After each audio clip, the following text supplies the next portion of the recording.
Hello students, कैसी चल रही है पढ़ाई? अच्छी चल रही होगी। आज हम लोग यूनिट मेजरमेंट एंड डायमेंशंस में डायमेंशंस का पार्ट 2 कवर करने जा रहे हैं। पार्ट 1 में हमने किसी भी क्वांटिटी की किसी को हम डायमेंशनल के तौर पे कैसे लिख सकते हैं, फंडामेंटल यूनिट्स को या फंडामेंटल डायमेंशंस को रिप्रेजेंट करके, वो हम देख चुके हैं। हमने बहुत सारे डायमेंशंस को निकाला, फोर्स है, टॉर्क है, मोमेंट ऑफ इनर्शिया है, बहुत सारे ऐसे, वेलोसिटी, स्पीड, एक्सेलरेशन। ठीक है। आज हमारा जो टॉपिक है, आज के टॉपिक में हम दो चीज क्लियर करने वाले हैं। हम कांस्टेंट और वेरिएबल टाइप के कांस्टेंट्स के बारे में डिस्कस करने वाले हैं। कैसे वेरिएबल टाइप के कांस्टेंट मैं आपको बताऊंगा, और दूसरा डायमेंशनल एनालिसिस का एप्लीकेशन क्या होता है, इसके बारे में हम डिस्कस करने वाले हैं। और इस चैप्टर इस टॉपिक के अंदर हम इन्हीं दो चीजों की ही बात करेंगे, जिसमें एप्लीकेशंस में 3 यूजेस होंगे। कौन कौन से होंगे मैं आगे चल के आपको बताऊंगा। तो सबसे पहला जो हेडिंग है वो मैं लगाने जा रहा हूं, different type of variables and constant. Different type of variable and constants. क्या होता है एक्चुअली में यूनिट मेजरमेंट एंड डायमेंशंस में?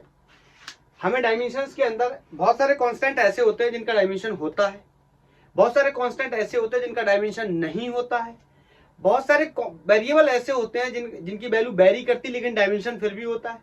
लेकिन बहुत सारे वेरिएबल ऐसे होते हैं जो जिनके डायमेंशन नहीं होते। आपने देखा, एंगल याद आया, याद आया, स्ट्रेन याद आया, वेरिएबल्स हैं, याद आया, वेरिएबल्स हैं, लेकिन इनके डायमेंशंस नहीं होते। प्रीवियस लेक्चर में हम डिस्कस कर चुके हैं। तो उन्हीं के बारे में 3-4 प्रकार की जो चीजें, इनके बारे में हम क्या कर लेते हैं, बात कर लेते हैं। तो सबसे पहला है डायमेंशनल वेरिएबल्स। डायमेंशनल वेरिएबल क्या होते हैं? डायमेंशनल वेरिएबल मतलब इनके पास क्या होगा, डायमेंशन इनके पास क्या होगा। डायमेंशनल वेरिएबल का मतलब क्या होता है, बोलो?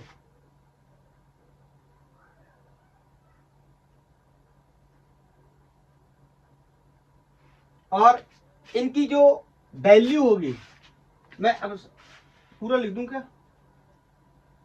दी quantities which have dimensions but जो उनके मैग्नीट्यूड्स होंगे, जो उनके वैल्यू होंगे, वो क्या होंगे, बट क्या होंगे, वेरिएबल होंगे, बट हैव राइटिंग बहुत ही भाई याद है, बट हैव वेरिएबल वैल्यूज। आपको ये क्या है, धीरे धीरे आपको सब समझ में आ जाएगा। मैं क्या बताने की कोशिश कर रहा हूं, तो बताओ।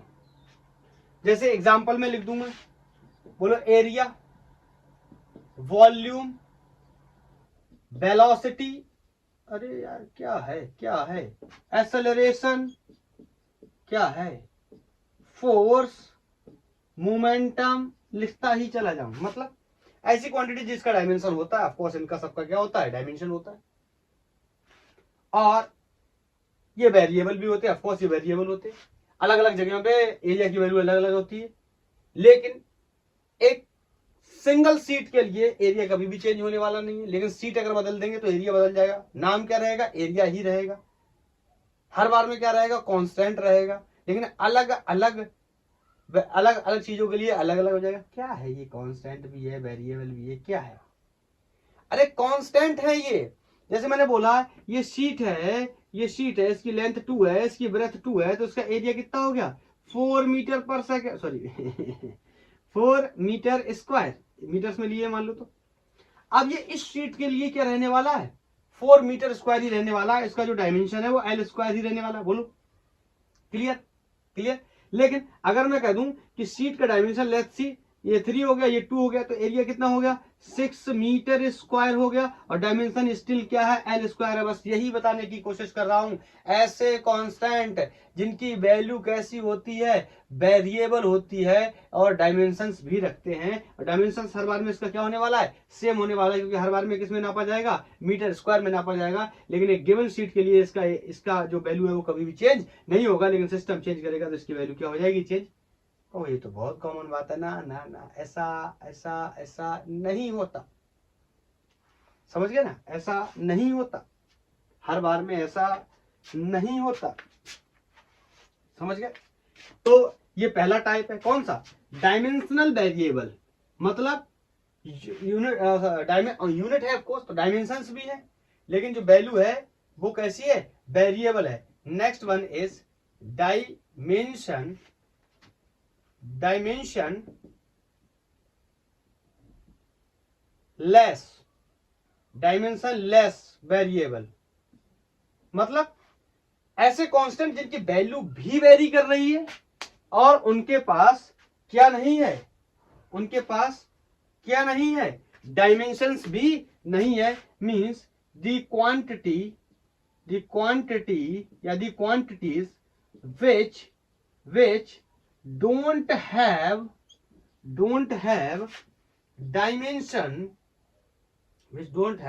dimensions, फिर से which don't have dimensions, जिनके पास डायमेंशंस ना हो, and variable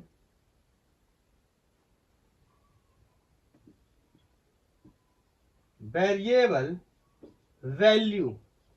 एग्जाम्पल के लिए एंगल, स्ट्रेन, स्पेसिफिक ग्रेविटी, बोलो स्पेसिफिक ग्रेविटी, चाहो तो और भी लिख सकते हो, रिफ्रैक्टिव इंडेक्स, इसको ही नहीं बताया था बस, बाकी इन सबको तो हम पहले से डिस्कस कर चुके हैं। बोलो ये कैसे, डायमेंशनल लेस कांस्टेंट आपको पता है, एंगल, स्ट्रेन, स्पेसिफिक ग्रेविटी और रिफ्रैक्टिव इंडेक्स के पास क्या नहीं होता है, डायमेंशन नहीं होता, उनकी वैल्यू भी कैसी होती है, वेरिएबल होती है, ऑफ कोर्स वेरिएबल होती है। कभी एंगल 30 होता है, कभी एंगल 60 होता है, बोलो कभी एंगल पाई डिग्री होता है, कभी एंगल पाई बाई 3 होता है। तो ये सारी चीजें क्या होती हैं, किसके अंदर आती है, डायमेंशनल लेस वेरिएबल्स के अंदर आती हैं। पहली कैटेगरी थी डायमेंशन है लेकिन वैल्यू क्या है, वेरिएबल है। दूसरी कैटेगरी है डायमेंशन ही नहीं है लेकिन वैल्यू स्टिल क्या है, वेरिएबल है। और बताओ तीसरी कैटेगरी है डायमेंशनल कांस्टेंट, तीसरी कैटेगरी है डायमेंशनल। चलो अब ये दो नोट करो, मैं ऊपर नोट करूंगा, आई थिंक नोट कर लिया होगा, एसएस वालों ने एसएस भी ले लिया होगा, तो मैं इसको हटा रहा हूं। अगली कैटेगरी है डायमेंशनल कांस्टेंट, नाम से ही क्लियर हो गया होगा, ये एक्सप्लेनेशन में आप समझ भी गए होंगे। अब वेरिएबल ना होकर क्या है, कांस्टेंट है, डायमेंशनल कांस्टेंट। ऐसे कांस्टेंट दी क्वांटिटीज या दी कांस्टेंट्स which have dimension, जिनके पास क्या हो, डायमेंशन हो, but the value is constant, उनकी वैल्यू हमेशा क्या होती है, कांस्टेंट। एग्जाम्पल के लिए एक एग्जाम्पल तो आपको पता है इसका, एंड दैट इज यूनिवर्सल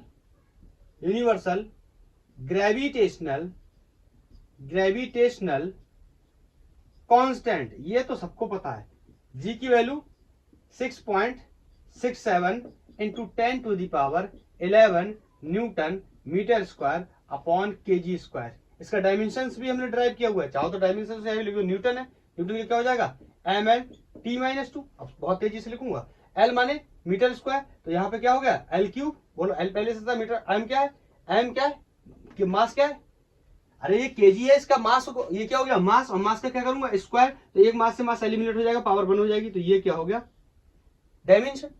अरे नहीं समझ में आया, ये m का स्क्वायर होगा। बोलो अब ये m से ये m मत काट देना, ये मीटर के लिए ही है, ये मास के लिए हो जाएगा, ठीक है। तो यहाँ से ml स्क्वायर टी माइनस 2 मैंने फोर्स का लिखा, एल स्क्वायर इसका लिखा, तो एल क्यूब हो गया, ये इसी में ऐड हो गया, एल क्यूब हो गया। अगर मैं इतना हटाऊं तो ये न्यूटन मीटर स्क्वायर लिखा हुआ है, बोलो। और मास है तो केजी क्या होगा, मास का क्या होगा, एम, कैपिटल एम, एम का क्या है स्क्वायर, तो एक एम से एम कट जाएगा और दूसरा एम बचा हुआ ऊपर आएगा, तो पावर क्या हो जाएगी -1। देखो डायमेंशन है, डायमेंशन ऑफ कोर्स है, इसीलिए क्या नाम है डायमेंशनल कांस्टेंट, डायमेंशन है।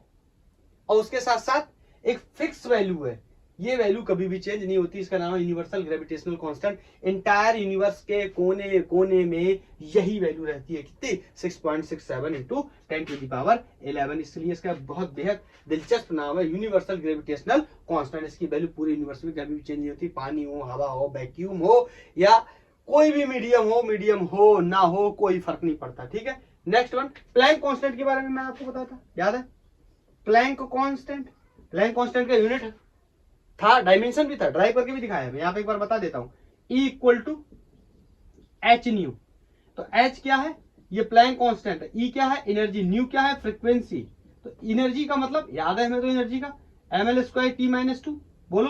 फ्रीक्वेंसी क्या होता है, रेसिप्रोकल ऑफ टाइम पीरियड, मैं ये सब बता चुका हूँ पिछले लेक्चर में, आप देखो आगे।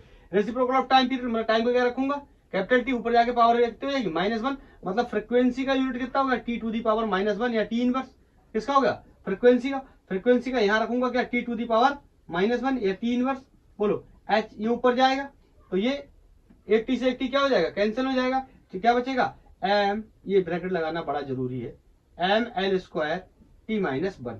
इस तरीके से लिखते हैं, अभी क्यों लिखते हैं इसका कोई वजह नहीं है, समझ रहे, लेकिन लिखते हैं, नियम कानून है कि ब्रैकेट लगा होना चाहिए बड़ा वाला।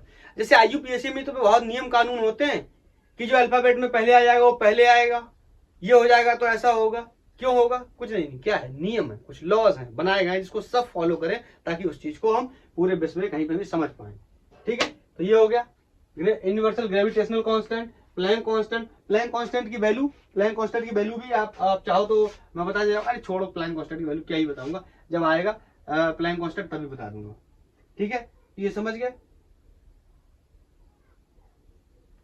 नेक्स्ट कैटेगरी बताऊं, नेक्स्ट कैटेगरी है कैसी, ये डायमेंशनल कांस्टेंट होगा। नेक्स्ट है डायमेंशनल नहीं, डायमेंशन लेस कांस्टेंट, मतलब डायमेंशन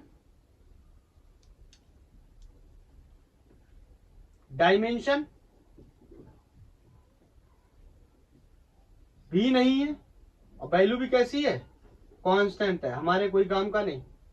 मतलब एग्जांपल भी कर सकते हैं, ऐसी क्वांटिटी जिनके पास ना तो डायमेंशन और वैल्यू भी उनकी क्या है कांस्टेंट, जैसे पाई की वैल्यू कितनी होती है 22/7 या 3.14, 3.14 या 22/7, इसकी वैल्यू हमेशा होती है, वैल्यू फिक्स है, इसका कोई डायमेंशन भी नहीं है, क्यों, इसका कोई यूनिट भी नहीं है, जब यूनिट नहीं तो डायमेंशन भी नहीं होगा। तो आप इसको नेक्स्ट कैटेगरी में भी डाल सकते हैं जिसका यूनिट या डायमेंशन ना हो, लेकिन इसका स्पेशल है, क्या है ये कांस्टेंट भी है और डायमेंशनल लेस भी है, बोलो। और बताओ और बहुत सी सारी चीजें हो सकती हैं, जैसे इलेक्ट्रॉन। आप कहोगे इलेक्ट्रॉन का तो यूनिट है, इलेक्ट्रॉन का यूनिट नहीं है, वो चार्ज का यूनिट है। इलेक्ट्रॉन की वैल्यू 1.6 इंटू 10⁻19 या -1.6 इंटू 10⁻19, उसका यूनिट क्या है कूलम, इलेक्ट्रॉन का नहीं है, वो चार्ज का यूनिट है, बोलो। और इसके अलावा अगर मैं ऐसे लिख दूं, एनी मैथमेटिकल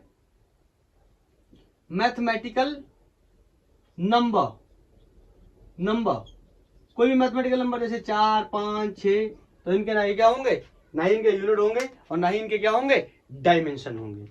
आई थिंक ये बात क्लियर है, इसमें मेरे हिसाब से किसी को कोई दिक्कत नहीं होनी चाहिए, एकदम पानी की तरह क्लियर होना चाहिए। तो हमने different type of variable and constants के बारे में डिस्कस किया, आप समझ गए। डायमेंशनल वेरिएबल होते हैं, डायमेंशन लेस वेरिएबल होते हैं, डायमेंशनल कांस्टेंट होते हैं, डायमेंशन लेस कांस्टेंट होते हैं, बोलो clear, I think should be clear, बोलो। अब नेक्स्ट आर्टिकल है हमारा, इसमें हमें देखना है एप्लीकेशन ऑफ डायमेंशन एनालिसिस। जो डायमेंशन की हम पढ़ाई कर रहे हैं इसका यूज क्या है, इसका यूज क्या है उसके बारे में हम डिस्कस करने जा रहे हैं। तो मैं इसको हटा देता हूं, ये हेडिंग भी हटा देता हूं। अब हम डिस्कस करने जा रहे हैं डायमेंशनल एनालिसिस का एप्लीकेशन, उसके इस्तेमाल की बात करने जा रहे हैं। इसका मतलब हमारा हेडिंग है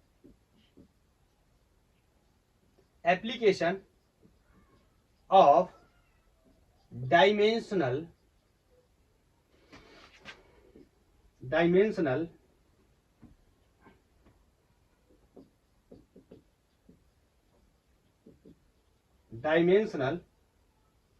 एनालिसिस। तो डायमेंशनल एनालिसिस के बेसिकली 3 यूज होने वाले हैं। एक एक करके हम तीनों को डिस्कस करेंगे, डिटेल्ड में डिस्कस करना। सबसे पहला नियम तो ये है to convert one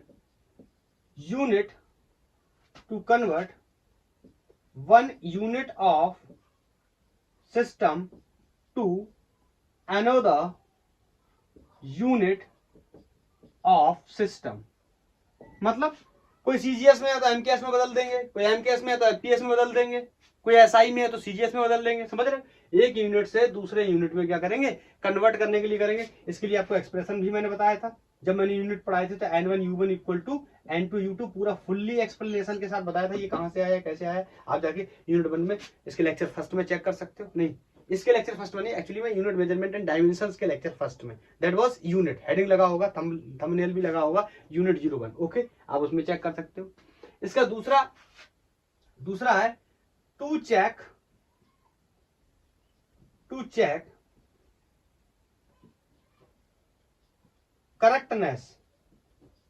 correctness of unit.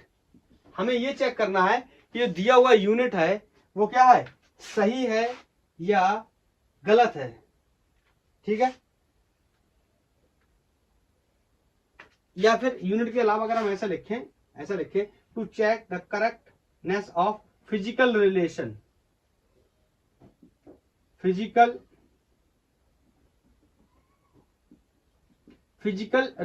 मतलब दो क्वांटिटीज के बीच में कोई रिलेशन बना हुआ है तो उस रिलेशन को हम जस्टिफाई करेंगे। जैसे एग्जांपल के लिए अगर यहाँ पे लिखा है, आप बहुत बचपन से पढ़ते चले आ रहे हैं, F इक्वल टू ma, ये बात सही है या गलत है, इसको हमें जज करना। आप कहोगे ये तो सही है, हाँ सही है तभी तो फिजिक्स में अवेलेबल है, सही नहीं होता तो ये अवेलेबल नहीं होता। हम कैसे चेक करेंगे कब सही है या कब गलत है, इसके विषय में डिस्कस करेंगे। और तीसरा हम रिलेशन बनाएंगे। हम क्या करेंगे, रिलेशन बनाएंगे, हम चेक करेंगे कि क्या रिलेशन है। हम करेंगे टू ड्राइव the relationship, कुछ लोग करो कैसी बातें चल रही हैं, relationship between two physical quantities.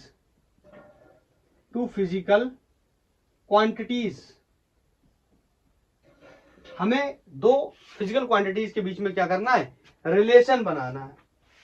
ठीक है, तो ये बेसिकली इसके 3 यूज होने वाले हैं और इसके बाद हम चैप्टर को क्लोज कर देंगे। अब देखते हैं आज का वीडियो कितना बड़ा हो गया, उस हिसाब से क्या क्या एक्सप्लेन कर सकते हैं।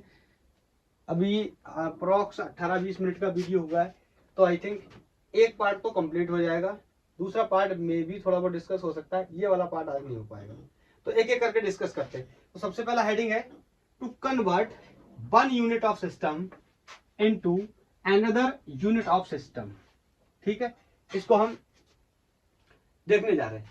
क्या होगा कि एक यूनिट को दूसरे यूनिट में तब्दील करेंगे। कैसे करेंगे अब मैं आपको बताने जा रहा हूं।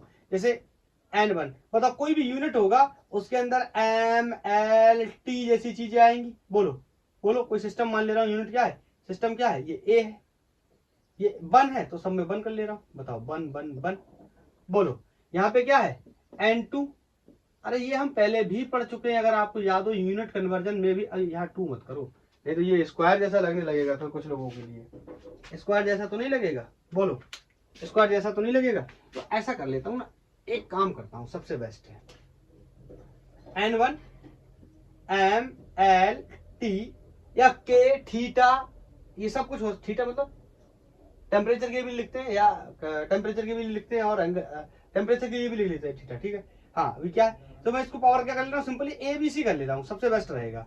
यहाँ पे N2 इसका पावर भी क्या कर ले रहा हूँ, A कर ले रहा हूँ, B कर ले रहा हूँ और C कर ले रहा हूँ। यही तो हमें पता करना ना, ABC क्या होते हैं, डायमेंशंस होते हैं, क्या पावर है फंडामेंटल यूनिट्स का, उसी के बारे में हम क्या करने जाते हैं, डिस्कस करने जाते हैं। हाँ अब इनको ऐसा कर ले रहा हूँ, ये 1 में है तो 1 कर ले रहा हूँ, ये 2 में है तो यहाँ 2 कर ले रहा हूँ, ठीक है। अब ये डेफिनेशन थोड़ी लिखाने जाऊंगा कि सिस्टम ऑफ यूनिट्स को कैसे चेंज करते हैं। यहाँ पे हमें न्यूमेरिकल फॉर्मूले न्यूमेरिकल क्वेश्चंस को सॉल्व करना by this help of this formula. ये फॉर्मूला तो ऐसे ही बता रहा हूँ जस्ट, आगे चल के हम बिना फॉर्मूले के भी सॉल्व करेंगे, कोई प्रॉब्लम नहीं। तो यहाँ से N2 की वैल्यू क्या हो जाएगी, ऐसा हम पहले भी कर चुके हैं। N1 क्या करते थे, U1, अरे U1 अपॉन U2 करते थे, तो यहाँ पे क्या हो जाएगा, U1 की वैल्यू कितनी है, M1 upon M2 into sorry M1 upon M2 to the power A, ऐसे करके करेंगे, डायमेंशंस को कर रहे हैं ना। तो ये M1 इसका M2 दोनों की पावर क्या है A, तो पावर क्या कर दिया A, ओके। ऐसे ही यहाँ पे L1 upon L2 to the power क्या हो गया B, ये डायमेंशन में कोई पावर आ जाएंगे। ऐसे ही T1 upon T2 to the power C, समझ गए। तो इस तरीके से किसी भी यूनिट को हम दूसरे यूनिट में क्या कर देंगे, by the help of this equation हम क्या कर देंगे, कन्वर्ट कर देंगे अपने क्वेश्चन के आधार पर, ठीक है। तो कैसे कन्वर्ट करते हैं, ऐसे कन्वर्ट करते हैं किसी भी दूसरे यूनिट में, पहले यूनिट का मैग्नीट्यूड कुछ भी दिया हुआ है, 1 जूल, 15 जूल, 1 मिनट, समझ रहे हो ना, ऐसे करके दिया हुआ। और यूनिट में तो हम चेंज कर चुके हैं, आपने देखा होगा हमने किया है कि 1 न्यूटन कितने डाइन के बराबर है, या ग्रेविटी की वैल्यू इतनी इतनी है तो मीटर पर सेकंड स्क्वायर है तो CGS में कितनी होगी, ऐसे बहुत सारे क्वेश्चंस हमने पीछे किए हुए, आपको पता। तो इसका यूज करके अब हम कुछ क्वेश्चंस को लेते हैं और समझते हैं कि क्वेश्चंस को हम कैसे सॉल्व करेंगे। तो सबसे पहला क्वेश्चन मैं लेने जा रहा हूं, जिसमें हम क्या करेंगे, इसी एक्सप्रेशन का, इसी फॉर्मूले का यूज करेंगे। फॉर्मूला कुछ नहीं है, बस आपको समझना है N1 U1 equal to N2 U2। अगर यूनिट होते थे तो U1 U2 से रख के सॉल्व कर लेते थे, डायमेंशंस है तो उनके क्या है, डायमेंशनल फॉर्मूला रख करके क्या कर लेंगे, सॉल्व कर लेंगे। बोलो कोई दिक्कत, बोलो। तो question is convert 1 joule into the ergs, erg, ठीक है। अब कितने अर्ग, यही तो सवाल है, कितने अर्ग, 1 जूल में कितने अर्ग होंगे। वैसे तो हम चाहे तो इसको यूनिट के माध्यम से भी चेंज कर सकते हैं, लेकिन हमें चेंज करना है किससे, डायमेंशनल एनालिसिस से। मैं आपको दोनों से चेंज करके दिखा दूंगा, यूनिट से भी चेंज करके दिखा दूंगा और डायमेंशन से भी चेंज करके दिखा दूंगा। तो सबसे पहले मैं आपको यूनिट से चेंज करके दिखाता हूं, बताओ, क्लियर, यूनिट से करके दिखाता हूं, ठीक है, यूनिट से। तो आप बताओ, जूल, 1 जूल को कन्वर्ट करना है कितने अर्ग में। तो सबसे पहले आपको समझना पड़ेगा, जूल जो है ये SI यूनिट होता है किसका, एनर्जी का। अर्ग क्या होता है, CGS यूनिट होता है किसका, एनर्जी का। तो पहले सबसे देख लेते हैं 1 जूल क्या है। तो सबसे बेसिक चीज जो हम बचपन से पढ़ते चले आ रहे हैं, F.S से पढ़ेंगे, ठीक है, F.S से पढ़ेंगे। मतलब अगर मैं 1 न्यूटन का काम कर दूं, कितने, 1 न्यूटन फोर्स लगा के किसी ऑब्जेक्ट को 1 मीटर तक क्या कर दूं, डिस्प्लेस कर दूं, तो जो वैल्यू आने वाली है वर्क की, that is going to be 1 joule. आप चाहो तो न्यूटन को भी एक्सपेंड कर लो थोड़ा, न्यूटन तो हमें पहले से पता है ना, F इक्वल टू M है। ये क्या होता है, kg, और ये क्या होता है, मीटर पर सेकंड स्क्वायर। इसका मतलब 1 kg मीटर पर सेकंड स्क्वायर। और ये भी क्या है, ये भी क्या है, पार्ट है, तो ये भी क्या है, मीटर, तो इसका मतलब क्या हो गया, मीटर स्क्वायर, ठीक है, मीटर स्क्वायर। इसका मतलब 1 जूल, शायद विजिबल ना हो तो यहां लिख दे रहा हूं, 1 joule is equal to 1 kg metre square per second square. और यही क्या हो गया, यही क्या हो गया, यही हो गया क्या, SI सिस्टम में लिखा है मैंने इसको। अगर बोलो उसको मुझे CGS में कन्वर्ट करना हो, CGS में, तो बताओ CGS यूनिट क्या हो जाएगा। अगर मैं लिखना चाहूं CGS यूनिट, तो बोलो CGS यूनिट क्या होगा, बहुत आसान है हमारे लिए, बताओ, kg की जगह ग्राम, मीटर की जगह सेंटीमीटर स्क्वायर, समय का सेकंड ही रहता है, तो ये क्या हो गया हमारा CGS यूनिट। अब वैल्यू नहीं रख रहा हूँ यहाँ पे 10, 2, 12, ये नहीं रख रहा हूँ, ठीक है। हाँ सिर्फ CGS यूनिट हमें पता चल गया, तो यही क्या हो जाएगा, यही किसके बराबर हो जाएगा, 1 अर्ग के बराबर। 1 erg is equal to gram centimetre square per second square. ये हो गया 1 अर्ग, ये हो गया 1 जूल। मैं चेक कर लूं विजिबिलिटी के बारे में, है विजिबल, नो प्रॉब्लम, ठीक है। तो अब हम चाहे तो यहाँ कन्वर्ट कर सकते हैं। तो आपने क्वेश्चन लिख लिया होगा आई थिंक, तो मैं यहाँ पे लिखता हूँ 1 जूल 1 जूल का मतलब 1 kg, इसीलिए तो मैंने ड्राइव किया, 1 kg metre square upon second square. यही हमें कन्वर्ट करना है कितने, मतलब N2 मान लेते हैं। बोलो कितने में कन्वर्ट करना है, N2 में। तो N2 को ही यहाँ कन्वर्ट कर देते, तो N2 का मतलब बोलो किलोग्राम से ग्राम में जाऊंगा, 1000 का मल्टीप्लाई हो जाएगा, या 10⁻³ ग्राम भी लिख सकता हूँ। बोलो मीटर से सेंटीमीटर में जाते हैं, मैं ये सब पढ़ा चुका हूँ। 1 मीटर में 100 सेंटीमीटर होते हैं, और उसका क्या करना है स्क्वायर, तो 10⁻⁴ कितना हो गया 4, तो 10⁻⁴ क्या हो गया सेंटीमीटर स्क्वायर। बोलो और सेकेंड, दोनों यूनिट्स में सेकंड से होते हैं, तो कोई इशू है नहीं। बोलो ये हटा के यहाँ पे आगे मेंशन कर दे रहा हूं। बोलो तो यहां से N2 की वैल्यू आ गई 10⁻3, 10⁻4, ये कितना हो गया 10⁻7, ये क्या हो गया ग्राम centimetre square per second square. बोलो इसी का नाम क्या था, इसी का नाम क्या था अर्ग। ये देखो इसी का नाम क्या था अर्ग, एक अर्ग। तो ये क्या हो गया N2 = 10⁻7 अर्ग। अर्ग अब मैं यहाँ पे आंसर कर सकता हूं, इसका मतलब इसको हटा रहा हूं, इसका मतलब 1 जूल = 10⁻7 अर्ग। यही तो हमारा आंसर हो गया ना, ये यूनिट की मदद से मैंने किया। अब अगर इसी को डायमेंशनल फॉर्मूले से सॉल्व करना हो तो सबसे पहले हमें क्या करना पड़ेगा, एनर्जी का डायमेंशन निकालना पड़ेगा। और एनर्जी का डायमेंशन हमें बचपन से याद है, इसकी वैल्यू क्या है ml² T-2। बोलो हमें याद है। तो अब मैं डायमेंशनल हेल्प से निकालना चाहूं तो m1, तो क्या हो जाएगा बताओ m1 L1 T1। बोलो इसकी पावर कुछ a कर लेता हूं, b कर लेता हूं, c कर लेता हूं। यहाँ N2 जिस यूनिट में मुझे पता करना है, पता नहीं किसमें, अभी क्वेश्चन ने बोला है तो उसको देखेंगे, फॉलो करेंगे। M2 A L2 B, एक आध बार ऐसे बता रहा हूं, फिर शॉर्ट मारना शुरू कर दूंगा, T2⁻C। ठीक है, मान लो हमें N2 में निकालना है, N1 में हमें दिया है, तो N2 की वैल्यू कितनी हो गई N1। बोलो कितनी हो गई N1, और यहाँ क्या हो गया M1/M2A और L1/L2B। बोलो और T1/T2C। तो N2 हमें बताना है कितने अर्ग, या कितने, हमसे यही तो पूछा गया ना कि एक क्वेश्चन है कन्वर्ट 1 जूल इनटू द अर्ग, तो मतलब 1 जूल में कितने क्या होंगे अर्ग होंगे। ठीक है, तो बताओ N1 की वैल्यू क्वेश्चन में कितनी दे रखी है 1। अब बताओ मास को देखना है, हाँ मास को देखना है, तो हमें यहाँ पे यही चेक करना है ना। अब यहाँ पे इस पे सब सॉल्व करेंगे तो ऐसे भी कर सकते हैं। यहाँ ले रहा हूं मैं SI या MKS यूनिट, यहाँ ले रहा हूं CGS। तो बताओ अगर मैं लिखूं क्या मास, मास यहाँ किस में लेते हैं हम kg में, यहाँ मास कितने लेते हैं ग्राम्स में। तो बोलो क्लियर, 1000 ग्राम हो गया m = 1। यहाँ बोलो अगर मैं लेंथ की बात करूं, लेंथ यहाँ किस में लेते हैं 1 मीटर में, 1 ऐसे लिख दिया। यहाँ किस में लेते हैं लेंथ को, यहाँ किस में लेते हैं मीटर को, क्या कन्वर्ट कर देंगे 100 सेंटीमीटर्स में। बोलो टाइम को यहाँ पर भी किस में लेते हैं सेकंड्स में, और यहाँ पर भी टाइम को किस में लेते हैं सेकंड्स में। बोलो यहाँ तक तो कोई दिक्कत होने वाली होगी नहीं।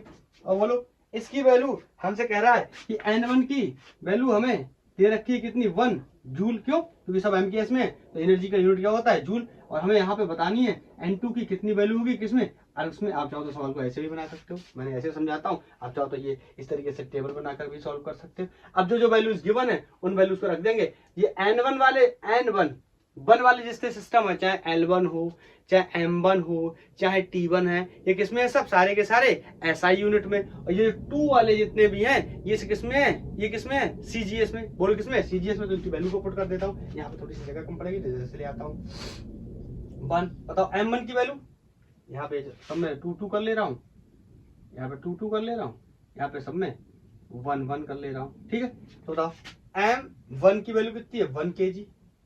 बोलो और M2 की वैल्यू कितनी है, बोलो कितनी है, अरे बोलो, अरे तभी तो सॉल्व होगा, ऐसे कैसे सॉल्व होगा बोलो बताओ।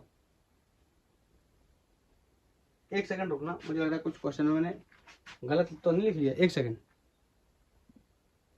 1 सेकंड गाइस, ये वाली जो बातें है ना ये थोड़ा सा उल्टा हो गया।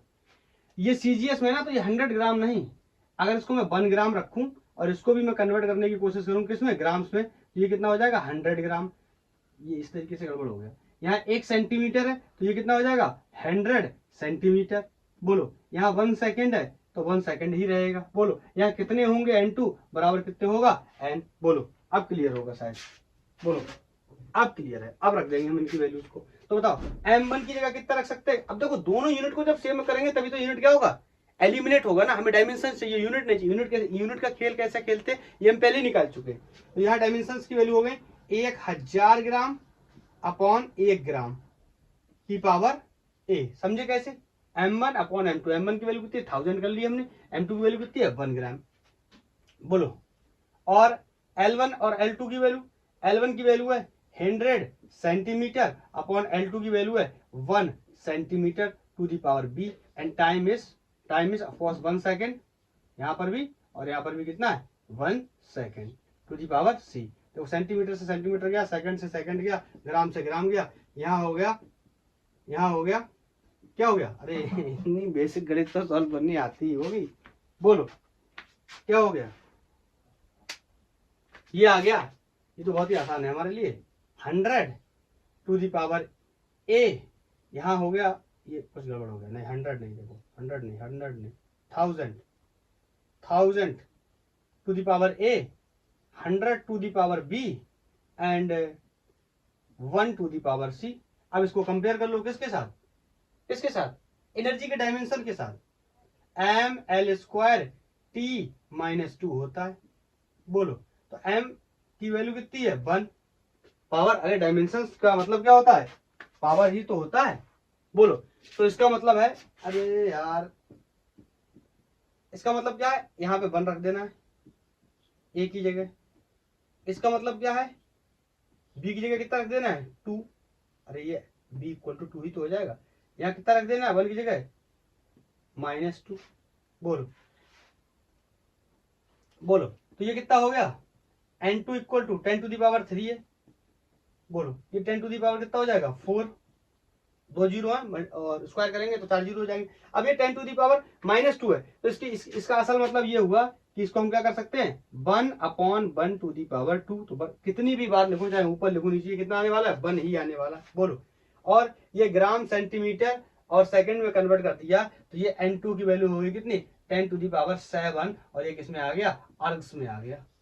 बोलो क्लियर, बोलो क्लियर, बोलो क्लियर। तो 1 जूल की वैल्यू, 1 जूल की वैल्यू कितने अर्ग होगी 10 टू दी पावर 7 अर्ग होगी। ये बात हम पहले भी सॉल्व कर चुके हैं, हमने यूनिट की हेल्प से भी निकाल लिया और डायमेंशंस की हेल्प से भी हमने इसको क्या किया सॉल्व किया। बोलो आई थिंक क्लियर है। 1-2 सवाल और कर लेते हैं, आपका कॉन्सेप्ट एकदम से क्या हो जाएगा क्लियर हो जाएगा। तो इसको मैं हटा रहा हूँ, इसको मैं हटा रहा हूँ। लाइट ने फिर से प्रॉब्लम कुछ की है, 1 सेकंड में चेक करता हूँ जरा।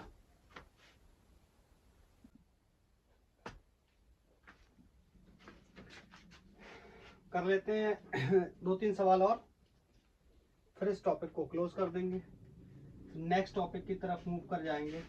पहला है कन्वर्ट करना डायमेंशनल एप्लीकेशन में, दूसरा क्या है चेक करना। ठीक है तो चेक करेंगे। फिर नेक्स्ट क्वेश्चन है, कह रहा है हमसे बोल रहा है the value of capital G in the value of capital G in CGS unit system में हमें बोल रहा है is 6.67 into 10 to the power -8 dyne 8 newton की जगह जाएगा सीजीएस में dyne centimetre square per second square. बोलो पर ग्राम, सेकंड ग्राम स्क्वायर। ठीक है जी स्क्वायर आपको अजीब ना लगे इसलिए ग्राम लिख दिया।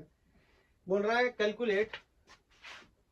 कैलकुलेट इन SI, मतलब अब शॉर्ट में लिख दिया मैंने कैलकुलेट इन SI का मतलब जी की वैल्यू हमें बताना है SI यूनिट में। तो पहले हम बना लेते हैं, एक टेबल टाइप से बना लेते हैं, देखते हैं क्या है। एक तरफ लिख लेते हैं CGS लिख लेते हैं, एक तरफ लिख लेते हैं MKS लिख लेते हैं, CGS दूसरे में SI है MKS लिख लेते हैं। बताओ CGS में क्या क्या हमें, अच्छा n की वैल्यू हमें गिवन है, n की वैल्यू n1 की वैल्यू गिवन कर लेते हैं 6.67 इंटू 10⁻⁻8। बोलो ये गिवन है। और n2 हमें निकालना है, किसमें निकालना है, SI में निकालना है।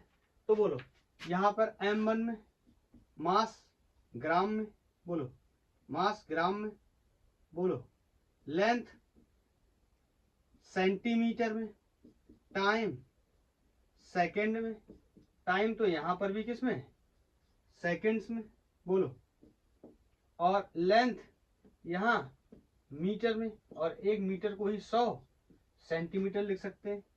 मास यहाँ केजी में होता है, और यहाँ केजी को कन्वर्ट कर सकते हैं ग्राम्स में, कितने से, 1000 से मल्टीप्लाई करके। बोलो, और अब हमसे कह रहा है कि बताओ, तो हम क्या करते हैं भाई, अपना डायमेंशनल एनालिसिस करने वाला एक्सप्रेशन लगा देते हैं। N1 M1 L1 T1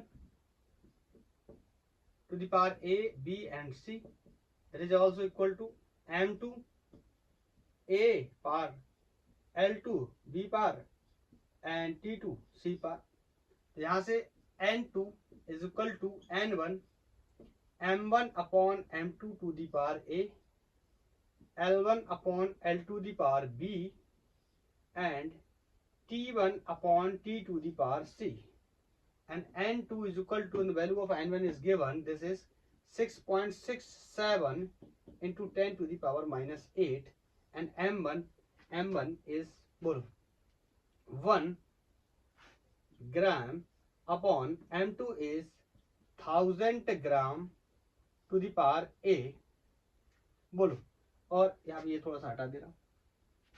L1 is given 1 centimeter and L2 is given 100 centimeter to the power B, and time of course 1 second in both।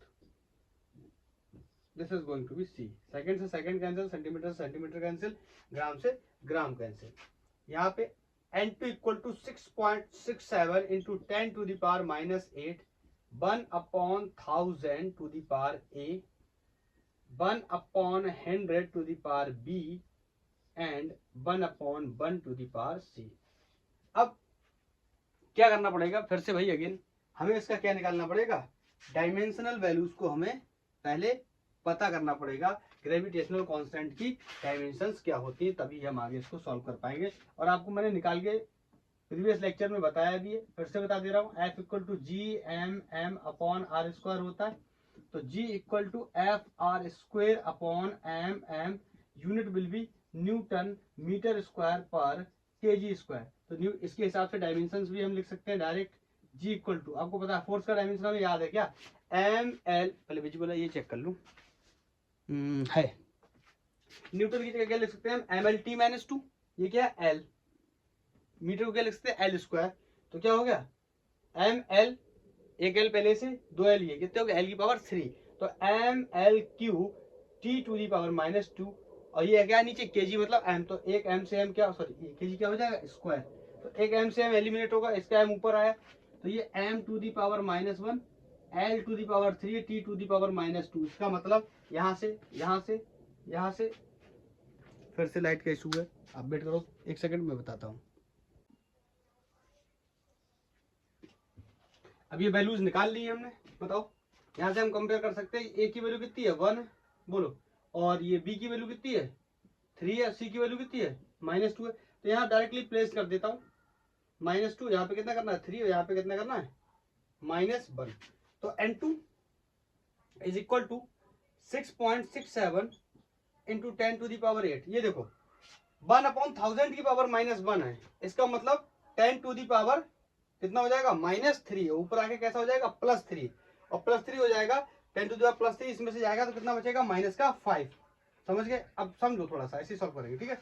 ये कितना ये है 10 टू दी पावर 2, उसका पावर क्या है 3, इसका मतलब 10 टू दी पावर क्या हो गया 6, ऊपर आके क्या हो जाएगा 10 टू दी पावर -6, और इसमें कुछ होने वाला है नहीं, अरे 1 अपॉन 1 है, पावर -2 कुछ भी करो वो बन ही रहेगा। तो N2 will be equal to 6.67 into 10 to the power 11।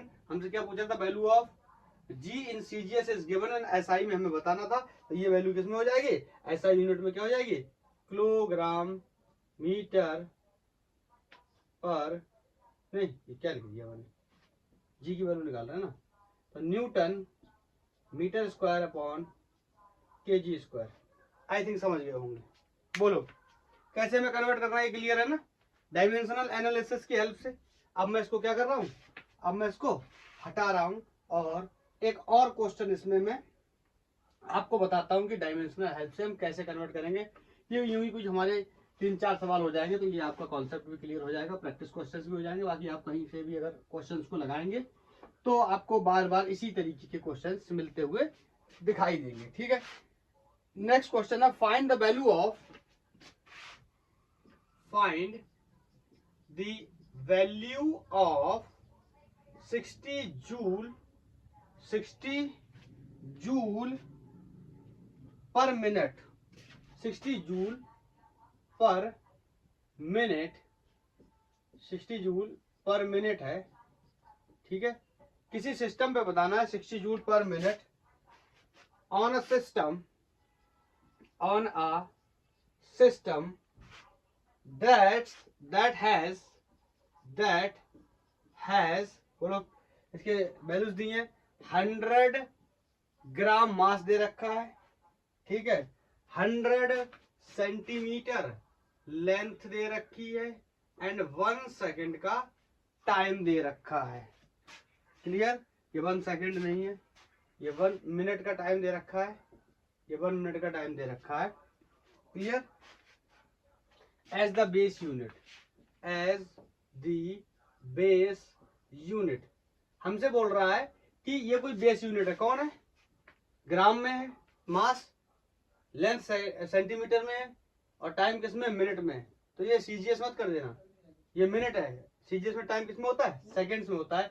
और हमें वैल्यू बतानी है किसकी, 60 जूल पर मिनट की वैल्यू बतानी है हमें। बोलो 60 जूल पर मिनट की वैल्यू बतानी है। तो ऐसी अपनी वो बना लेंगे, टेबल बना लेंगे, इसमें सारी वैल्यूज को डालेंगे। बोलो यूनिट कन्वर्जन करने की कोशिश करेंगे, डायमेंशन कन्वर्जन करने की कोशिश करेंगे। तो बताओ N2 में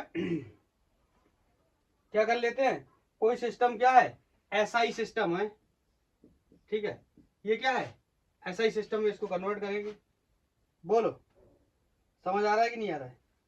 तो सबसे पहले एक काम कर लेते हैं, 60 जूल पर मिनट को 60 जूल पर सेकंड में कन्वर्ट कर लेते हैं, उससे क्या हो जाएगा, फिर ये एसआई में कन्वर्ट हो जाएगा। समझ गया ना, 60 जूल पर मिनट को हम कन्वर्ट कर लेते हैं, 60 जूल पर मिनट, इसका मतलब ये क्या है, पावर दी हुई है, जूल पर मिनट, ठीक है। इसको हम कन्वर्ट कर लेते हैं 60 जूल पर सेकंड में। तो ये 60, एक मिनट में 60 सेकंड होते, 60 से 60 बढ़ गया, इसका मतलब पावर कितना दिया हुआ है, 1 जूल पर सेकंड, या इसी को हम वॉट भी बोलते हैं। ऐसा यूनिट इसका क्या होता है, पावर का, वॉट होता है, जूल पर सेकंड या वॉट, ठीक है।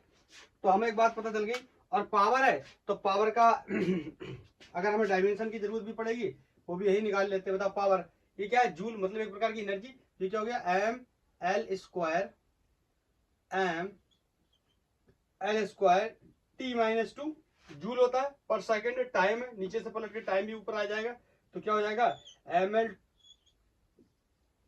स्क्वायर टी माइनस 3, किसका यूनिट हो गया, पावर का यूनिट हो गया। अब ये हम बना लेते हैं अपनी तालिका, हमको पता चल गया इस टेबल में किस किस चीज की वैल्यू रखनी। बताओ तो n की वैल्यू कितनी हो गई, ये n1 की वैल्यू कितनी हो गई, 1, कितना आया 1।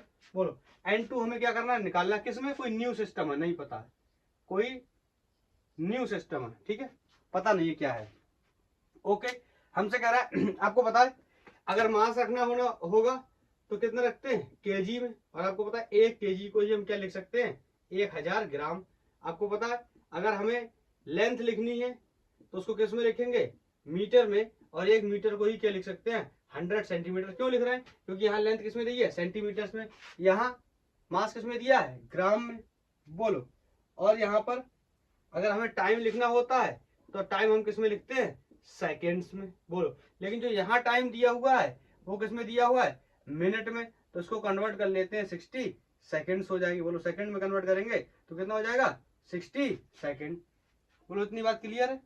और L2 इसमें गिवन है, हमें कितना गिवन है, 100 सेंटीमीटर। ये देखो लेंथ हमें किसी सिस्टम ऑफ यूनिट पे गिवन है, दैट इज 100 सेंटीमीटर। बोलो, और M1 मास कितना है, सॉरी M2 मास कितना है, मास इज 100 ग्राम। बोलो क्लियर है।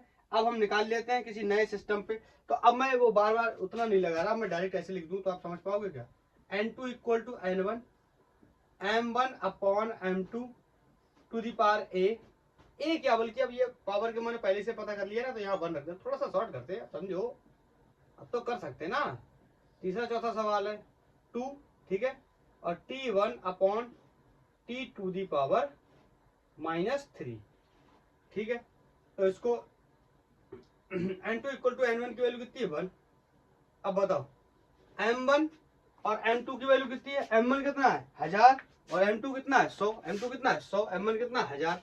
तो यहाँ रख दिया मैंने 1000 अपॉन 100, ये 2 जीरो से 2 जीरो इमीडिएटली चलेगा, पावर 1। लेंथ का देख लेते हैं, लेंथ की वैल्यू यहाँ कितनी है 100 सेंटीमीटर।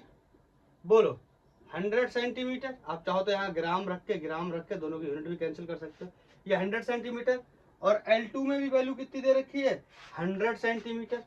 बोलो इसमें भी दे रखी है 100 सेंटीमीटर। सेंटीमीटर से सेंटर गया, सेंटीमीटर गया, 100 से 100 गया।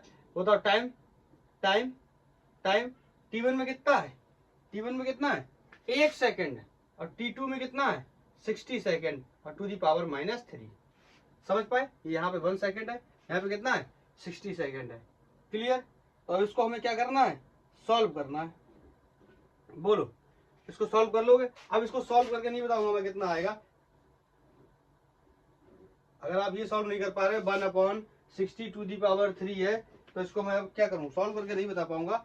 बताने का कोई मतलब भी नहीं है। यहाँ पे आंसर लिख दे रहा हूँ डायरेक्ट 2.16। विजिबल भी नहीं होगा, आई थिंक इधर ही लिखना पड़ेगा। तो आंसर यहाँ लिख दे रहा हूँ मैं, तो नया यूनिट में आने वाला है, that is n2 equal to 2.16 into 10 to the power 6। बोलो, और ये क्या है एक प्रकार से पावर, तो इसका यूनिट क्या होगा वॉट ना, ऐसा नहीं होगा। वॉट तब होगा जब किसमें है ऐसा यूनिट में, लेकिन ये कोई न्यू सिस्टम में है, तो इसका यूनिट भी क्या लिख दे रहा हूँ, कोई न्यू यूनिट। ठीक है, क्या होगा पता नहीं। ठीक है, या बहुत लिखना चाहो तो ये लिख सकते हो ग्राम पर सेंटीमीटर पर मिनट करके, लाइक दैट। Okay clear. तो इस क्वेश्चन को भी मैं हटाता हूँ, एक और क्वेश्चन ले लेता हूँ, क्लियर होगा। अब ये सॉल्व कर लेना, यहाँ 10 बचा, वहां 1/60 बचा, उसकी पावर 3 है, वो भी -3 है, तो उसको कन्वर्ट कर लेना है, कोई बड़ी बात नहीं है। ठीक है, नेक्स्ट क्वेश्चन है। नेक्स्ट क्वेश्चन हमसे बोल रहा है कि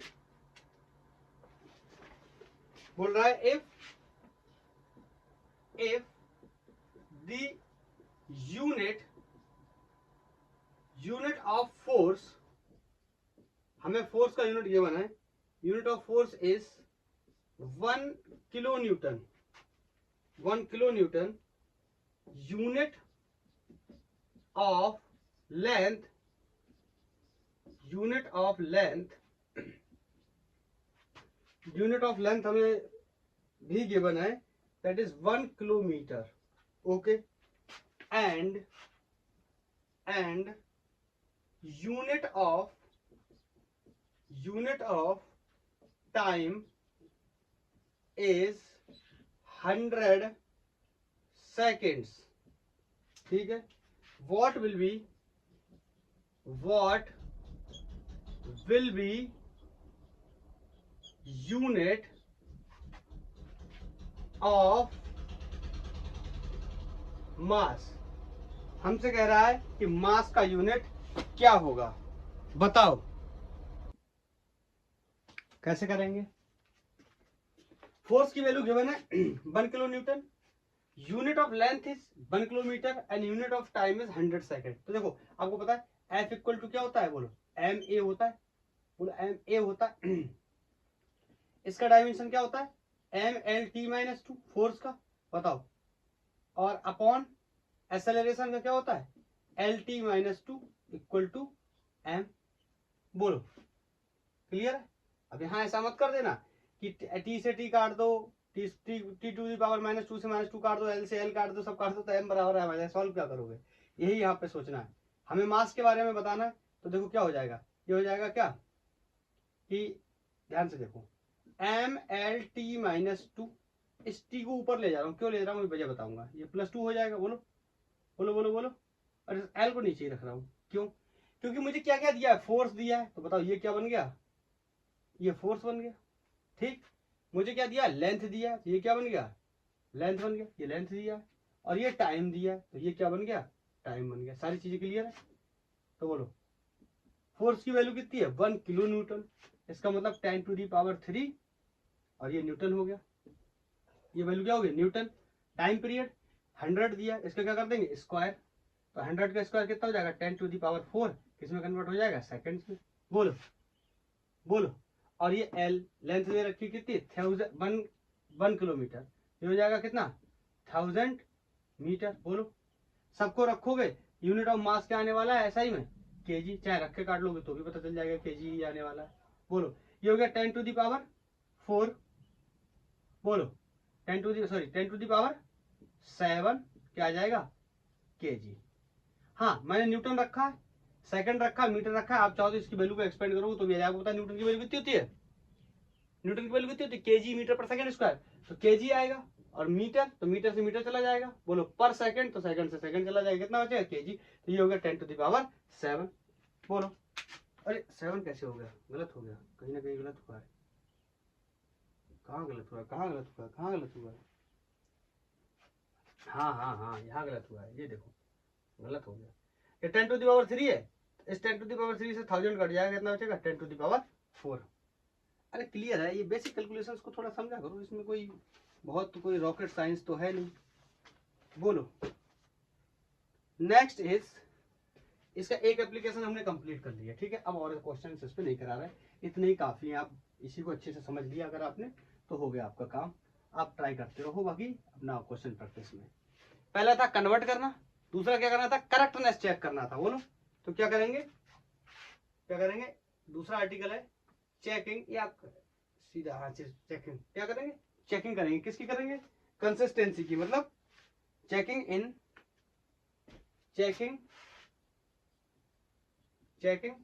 इन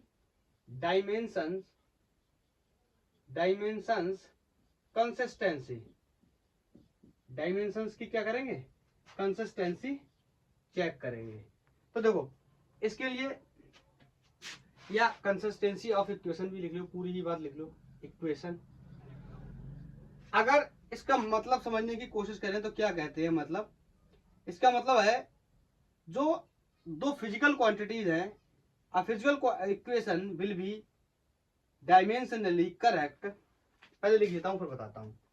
अ फिजिकल क्वांटिटी,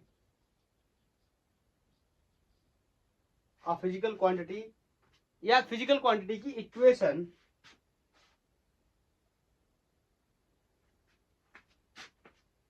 क्वांटिटी ना लिख के इक्वेशन लिखना चाहिए। A physical equation will be correct, क्या होगी, सही होगी, कब, हमें कंडीशन बताई जाएगी, क्या होगी, विल बी करेक्ट, थोड़ा सा और सही करके लिखना चाहिए, dimensionally correct,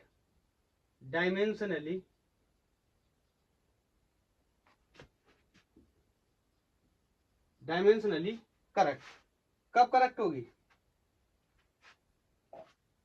of all the term, क्या है ना, अभी लिख देता हूं, एक्सप्लेन करूंगा आपको, एक लाइन में बताऊंगा क्या होता है इसका मतलब। If all the dimension, all the dimension of all the terms, of all the terms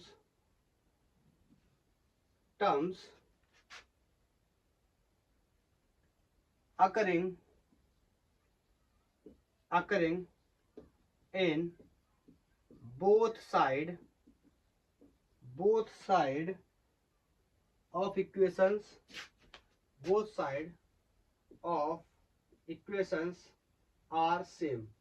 ये बहुत ही छोटी सी बात है, लिखने में बहुत लंबा लग रहा है। मतलब कोई भी इक्वेशन है, जैसे एग्जांपल के लिए x = y + z है, तो ये कह रहा है कि इक्वेशन तभी ही करेक्ट होगी जब इस साइड का डायमेंशन LHS का डायमेंशन RHS के डायमेंशन के क्या होगा, बराबर होगा। बस यही बात लिखी हुई है कि a physical equation will be dimensionally correct, the all correct if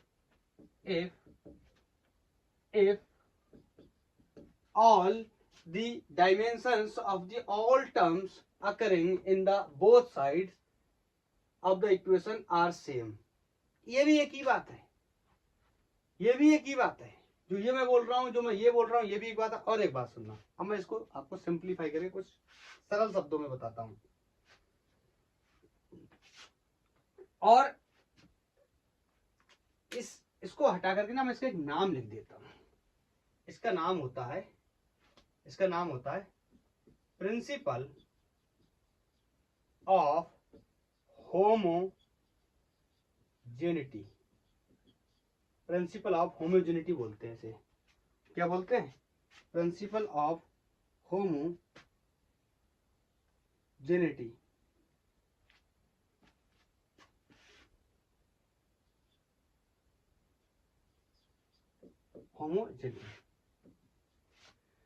अब हिंदी में समझना, एक शब्द में एक लाइन में बिल्कुल ये बात क्लियर हो जाएगी। मतलब इसका मतलब क्या है, ये सब इतना जो मैंने लिखा है ना, इसका मतलब समझो एक लाइन में।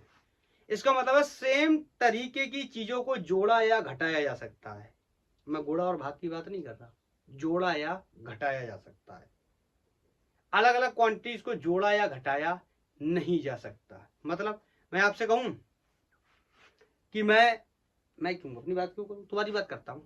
तुम लेट्स से कोई 5 फीट 4 इंच के हो।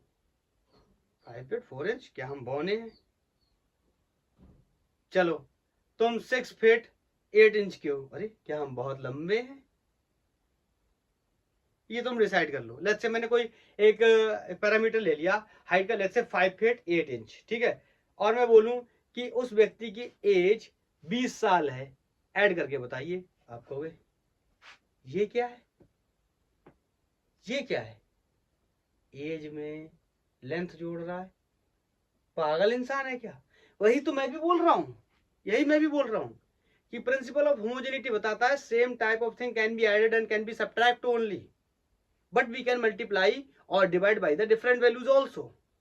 मतलब हम गुणा या भाग कर सकते हैं किसी का डिफरेंट यूनिट के साथ भी, गुणा या भाग, मल्टीप्लाई और डिवीजन, बट जुड़ेंगे वही जो सेम क्वांटिटी होंगे, घटेंगे वही जो सेम क्वांटिटी होंगे। इसको एक बार मैंने बंडी में बताया भी है, आप जाके चेक करोगे तो आपको पता चलेगा। हाँ, इसका मतलब समझ गए, जो क्वांटिटी एक जैसी होंगी वही जुड़ेंगी और वही घटेंगे। इस सिंपल शब्दों में मैंने बताया। बाकी आप ये भी समझ सकते हो कि जो इक्वेशन के दोनों साइड की जो डायमेंशंस हैं वो करेक्ट होनी चाहिए, या हर एक टर्म के क्या होनी चाहिए, बराबर। अब देखो यही तो बोल रहा ना, अगर x बराबर क्या है, y प्लस जेड, इसका मतलब x का डायमेंशन y के डायमेंशन के क्या बराबर है, और y का और x का डायमेंशन किसके बराबर है, z के बराबर है, और y का डायमेंशन भी किसके बराबर है, z का बराबर है। यही मतलब लिखा हुआ है, if all the dimensions of the all terms occurring in the both side of the equations are same। इसका यही मतलब है। तो मैं भी तो यही बोल रहा हूं ना, ये देखो ये दोनों सेम है तभी तो जुड़े ना, बोलो। और ये अगर इधर आएंगे तो ये क्या हो जाएंगे, x minus Y equal to Z हो जाएगा, बोलो, या x minus Z equal to Y हो जाएगा। तो मैं भी तो यही बोल रहा हूँ बार बार, जो एक जैसे है वही जुड़ेंगे या वही घटेंगे। तो उनसे हम क्या पता करेंगे, करेक्टनेस के बारे में पता करेंगे। समझ गए ना? तो इसमें प्रिंसिपल ऑफ होमोजेनिटी को ही हमें पढ़ना है, क्या, करेक्शन चेक करने के लिए कि करेक्ट है या फिर करेक्ट नहीं है। तो सबसे पहला और बेसिक एग्जांपल लेते हैं। हमने इक्वेशंस पढ़ी हुई हैं मोशन की काइनेमेटिक्स में, ut plus half times of at square, इसी के बारे में मैंने आपको बताया था, अगर आपको याद हो। इसका मतलब मैं कह सकता हूं कि s ही किसके बराबर, ut के बराबर है, और s ही किसके बराबर है, हाफ at स्क्वायर के बराबर है। कैसा, डायमेंशनली। ओके, तो यहाँ पे s क्या है, टाइप ऑफ डिस्प्लेसमेंट या डिस्टेंस है। इसका मतलब इसका जो डायमेंशन हो गया कैपिटल L हो गया। ये क्या है, मीटर पर सेकंड। बोलो वेलोसिटी क्या है, ये क्या, u क्या है, वेलोसिटी का मतलब मीटर पर सेकंड। और इसकी डायमेंशन होती है, क्या होती है, LT माइनस 1। और ये क्या है, t। बोलो ये क्या है, t। तो यहाँ पे t, बोलो t से t क्या चला गया, L बराबर बल, इसका L बराबर L। बोलो इसका मतलब दोनों तरफ के डायमेंशन क्या है, सेम है। ये बात सही है। अब इसको चेक कर लो, ये क्या हो गया, L। बोलो हाफ है। मैंने आपको बताया था कि जो भी नंबर्स होंगे लाइक 3 4 5 डायमेंशनल लेस कांस्टेंट, अभी थोड़ी देर पहले बताया है। बोलो ये नंबर, इसका तो कोई भी डायमेंशन होगा नहीं, ये एक्सेलरेशन है, एक्सेलरेशन का डायमेंशन LT-2। बोलो और ये क्या है t², तो t² से t² फिर से चला गया, L बराबर L आ गया। बोलो अब इन दोनों का भी चेक कर लेता हूं। अभी जैसे मैंने बताया था ना x plus Y X equal to Y plus Z, तो इसका भी इसके साथ चेक कर लेता हूं। इसका मतलब ut का जो डायमेंशन है वो किसके बराबर होगा, हाफ AT² के बराबर होगा। क्यों, क्योंकि ये दोनों आपस में क्या हो रहे हैं, ऐड हो रहे हैं।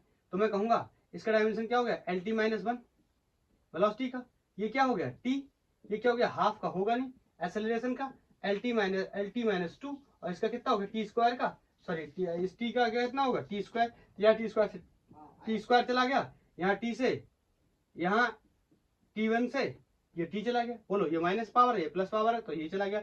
अगेन क्या हो गया, L इक्वल टू L आ गया। यही तो मैं आपको बताने की कोशिश कर रहा हूँ।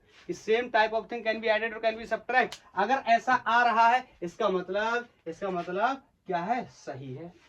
इक्वेशन क्या है, सही है। बोलो अगर ऐसा नहीं आता इसका मतलब इक्वेशन क्या होती, गलत साबित हो जाती। बोलो आई थिंक अब ये समझ गए होंगे। एक लाइन आपको याद रखनी है, अब चाहो तो तीनों इक्वेशंस का चेक कर सकते हो। अब तीनों इक्वेशंस के बारे में नहीं बताऊंगा ना, थोड़ा एक दो सवाल और इधर उधर के बता देता हूं। आप चाहो तो तीनों इक्वेशन का चेक करके देख लो। टेक्निकली हाँ एक बात आपको बता सकता हूँ, इसका मतलब S equal to UT plus half AT²। इसका मतलब समझ गए, इसका मतलब ये भी क्या है डिस्टेंस है, ये भी क्या है डिस्टेंस, और ये भी क्या है डिस्टेंस है। यही तो मैं भी बोल रहा हूँ। तुम्हें लग रहा होगा कि एक्सेलरेशन है, टाइम का स्क्वायर है, हाँ, लेकिन इसका अल्टीमेट जो प्रोडक्ट है वो क्या होने वाला है, वो डिस्टेंस ही होने वाला है। इसका जो रिजल्ट है वो डिस्टेंस होने वाला है। समझे नहीं समझे। ऐसी B इक्वल टू यू होता है प्लस AT होता है। बोलो तो ये भी क्या है वेलोसिटी, ये भी क्या है वेलोसिटी, और ये भी क्या है वेलोसिटी है। वो अलग बात है AT के टर्म्स में लिखा है, आपको पता है B/T बराबर क्या होता है, A होता है। तो B इक्वल टू क्या होता है AT। देखो देखो देखो, तो B की जगह क्या रख दिया AT। यही तो बोल रहा हूँ ना। Same type of thing can be added and can be subtract only, लेकिन वी कैन मल्टीप्लाई और divide by the different unit. बहुत ही बेस्ट एग्जांपल है। F इक्वल टू M, ये मास है, ये क्या है एक्सेलरेशन। दो अलग अलग क्वांटिटीज है, मैंने क्या कर रखा है इसको मल्टीप्लाई कर रखा है। और अगर मैं यहाँ से F/m कर दूं तो ये क्या हो जाएगा एक्सेलरेशन। ये भी दूसरा एग्जांपल हो गया। ये क्या है फोर्स, ये क्या है मास, दोनों अलग अलग क्वांटिटीज है, मैंने डिवाइड कर रखा है। तो मैं भी तो यही बोल रहा हूँ कि मल्टीप्लाई किसी का भी कर सकते हैं, डिफरेंट यूनिट्स का भी कर सकते हैं, डिवाइड भी डिफरेंट यूनिट्स का कर सकते हैं, लेकिन ऐड और सब्ट्रैक्ट डिफरेंट यूनिट को नहीं कर सकते। सिर्फ इसको कर सकते हैं, सेम यूनिट्स को ही कर सकते हैं। बताओ क्लियर है। हमसे कह रहा है कि एक डायमेंशनल इक्वेशन दे रखी है, जरा चेक करके बताइयो हाफ mv² क्या mgh के बराबर होगा। वैसे ही मुझे समझ में आ रहा होगा, क्यों, ये भी क्या है एनर्जी है, ये भी क्या है एनर्जी है, ये काइनेटिक है, ये पोटेंशियल, दोनों दोनों दोनों क्या होंगे बराबर होंगे। एक तरफ का निकालो दूसरी तरफ के प्रूफ कर दो। तो बताओ हाफ mv² का अगर मैं डायमेंशन निकालने जाऊं, m का क्या हो जाएगा कैपिटल M। बोलो v वेलोसिटी है, वेलोसिटी क्या होता है LT-1। मैंने आपको बोला था ना 5 याद कर लो, बहुत काम आएंगे। तो यहाँ से क्या हो गया ml² T-2। मैं चाहता तो नहीं भी याद करता, क्योंकि मैं पहले ही बता चुका हूँ कि एनर्जी का डायमेंशन क्या होता है ml² T-2। इसको चाहता तो नहीं भी ड्राइव करता, हम लोग पहले याद कर चुके। बोलो ये भी क्या है एनर्जी ml² T-2। इसका भी आ गया, इसका भी यही आने वाला है क्या ml² T-2। चाहो तो करके देख लो। बोलो m का कैपिटल M। बोलो ये क्या है gravity, acceleration due to gravity. इसका नाम ही क्या है एक्सेलरेशन ड्यू टू ग्रेविटी, मतलब एक प्रकार का क्या है एक्सेलरेशन है। और एक्सेलरेशन है तो यूनिट क्या होगा मीटर पर सेकंड स्क्वायर, यूनिट मीटर पर सेकंड स्क्वायर। तो डायमेंशन क्या होने वाला है LT-2। बोलो ये क्या S या H एक प्रकार का क्या है पाथ है, लेंथ है, तो इसका क्या हो जाएगा कैपिटल L।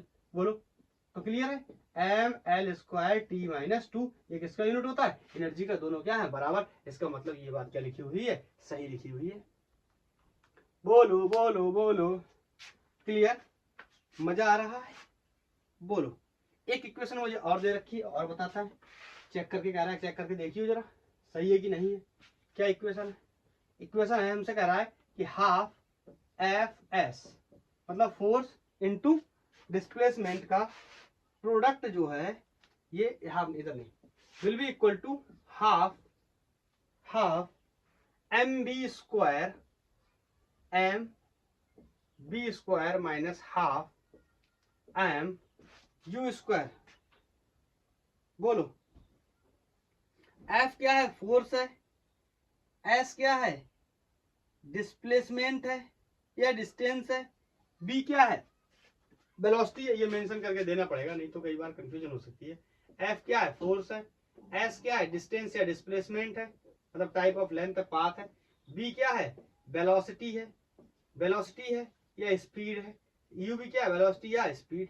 तो कह रहा क्या बराबर है, ये बताइए क्या इक्वेशन सही है। बोलो कब होगी ये इक्वेशन सही, अगर मैं कह दूं ये इसके बराबर होगा या ये इसके बराबर होगा, ये दोनों एक दूसरे के क्या होंगे, बराबर होंगे, सब बातें अगर सेट करता है इसका मतलब ये एक दूसरे के क्या है, बराबर। देखो इसमें तो बहुत ही आसान है, यहाँ से तो हम चेक कर सकते हैं। ये भी क्या लिखी हुई है, काइनेटिक एनर्जी, ये फाइनल लिखी हुई है, ये काइनेटिक एनर्जी क्या लिखी हुई है, इनिशियल। क्लास 9th में भी पढ़ गया है, अब ये मत कह देना काइनेटिक एनर्जी के बारे में मुझे पता नहीं, हाफ एम बी स्क्वायर हमने पढ़ा है, 9th में भी पढ़ गया है। तो ये काइनेटिक एनर्जी लिखी हुई है, ये भी काइनेटिक एनर्जी लिखी हुई है, ये भी एनर्जी भी लिखी हुई है। ध्यान से देखो, फोर्स इनटू डिस्प्लेसमेंट है, ये लिखा हुआ है, किसका प्रोडक्ट होता है, वर्क। वर्क क्या होता है, एनर्जी। याद आया, याद आया, करके बताऊं कि कर लेंगे, अब कर लो एक बार अगर आपको दिक्कत है। आपको बता दो ये एनर्जी है, बोलो ये एनर्जी है हाफ एम बी स्क्वायर, तो इसका डायमेंशन क्या आने वाला, M L square T minus to.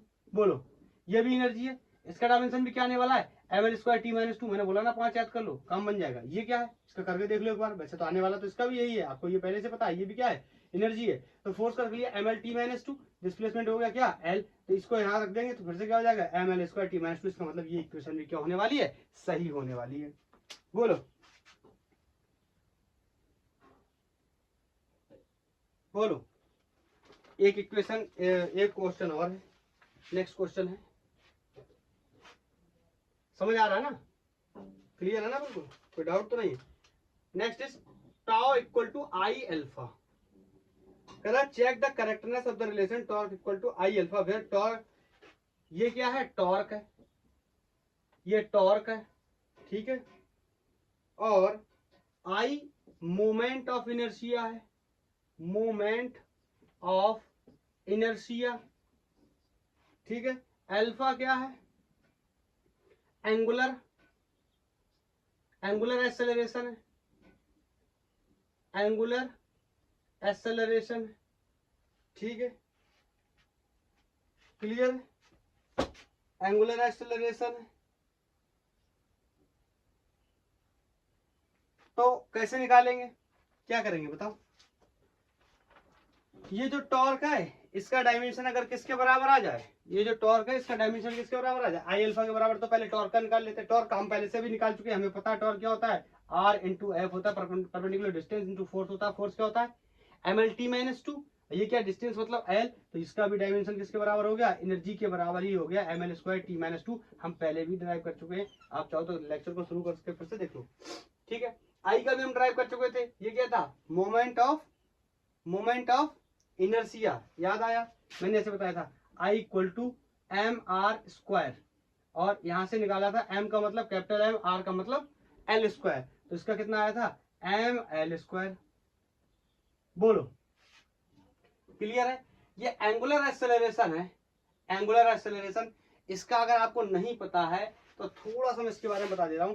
Angular acceleration का मतलब एंगुलर वेलोसिटी अपॉन टाइम, बोलो, और एंगुलर वेलोसिटी का मतलब एंगुलर डिस्प्लेसमेंट अपॉन टाइम। आपको पता है थीटा का कोई भी यूनिट नहीं होता, फिर कहोगे होता है, अरे होता है, लेकिन हम डायमेंशंस की बात कर रहे हैं। यूनिट तो होता है, रेडियन भी होता है, डिग्री भी होता है, लेकिन हम यहाँ डायमेंशन की बात कर रहे हैं, तो उन यूनिट से हम डायमेंशंस को फाइंड नहीं कर सकते, दैट्स व्हाई मैं ऐसा बोल रहा हूँ। तो इसका यूनिट बताओ क्या हो गया, इसका यूनिट क्या हो गया, इसका यूनिट हो गया क्या, पर सेकेंड या सेकेंड इनवर्स। बोलो इसका, और डायमेंशन क्या हो गया, टी की पावर -1। अरे नहीं समझ आया, टी की पावर -1 हो गया। बोलो डायमेंशन किसका, ओमेगा का, तो यहां रख दूं। बोलो कुछ गड़बड़ हो रहा है क्या,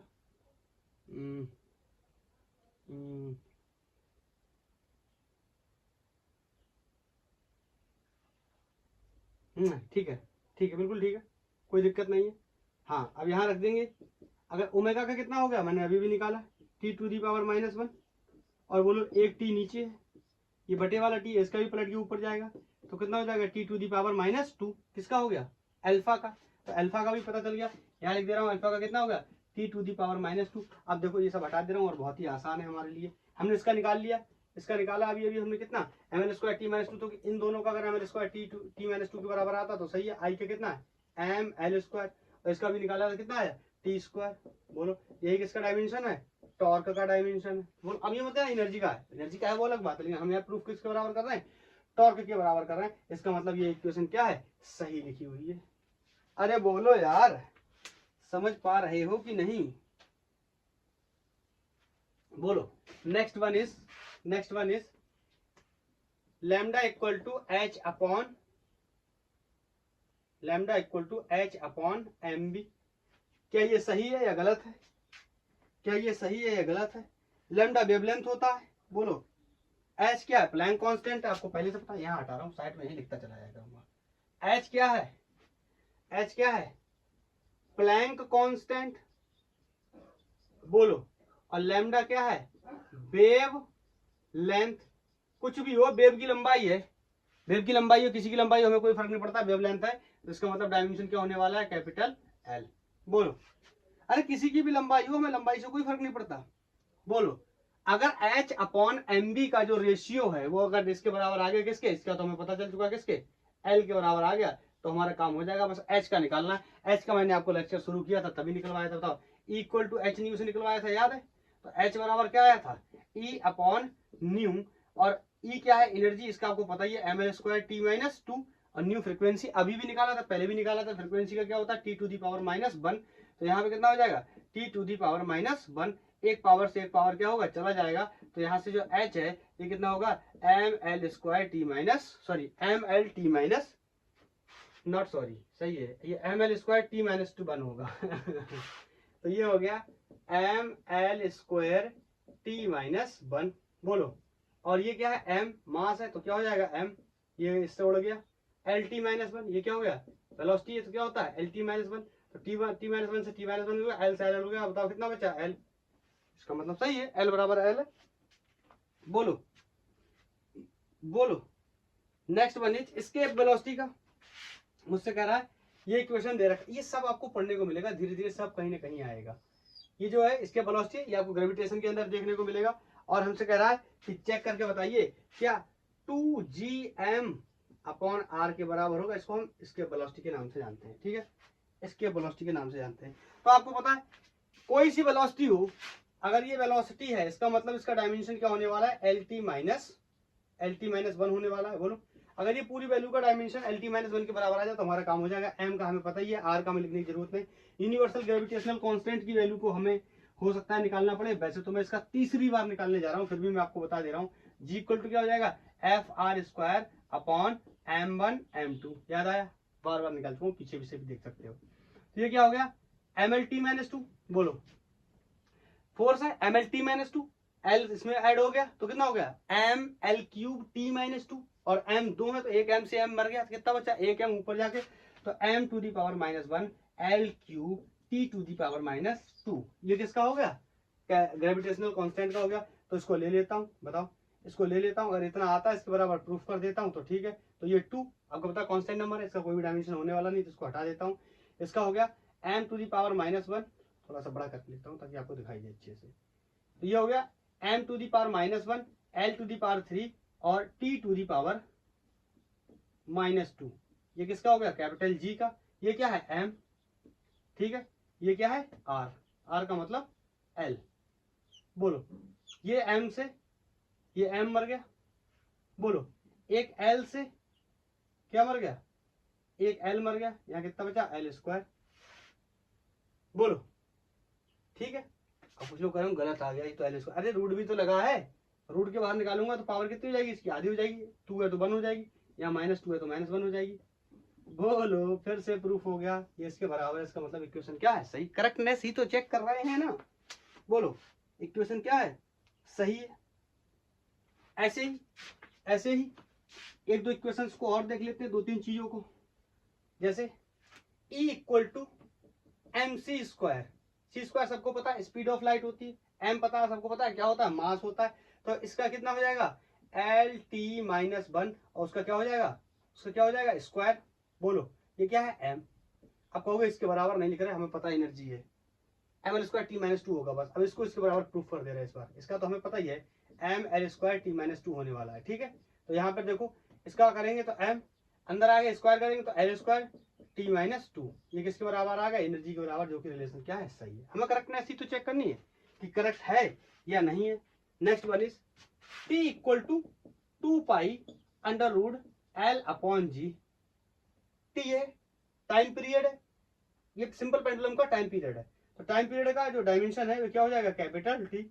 इसका मतलब अगर इसको पूरे को सॉल्व करें और किसके बराबर आ जाए, कैपिटल टी के बराबर, तो हमारा आंसर क्या है, सही। इसका मतलब इक्वेशन सही, अदरवाइज गलत है। आपको पता है 2 पाई क्या है, कांस्टेंट है, मैंने बताया था। कैसा कांस्टेंट है, बोलो, डायमेंशनल लेस कांस्टेंट है, ठीक है।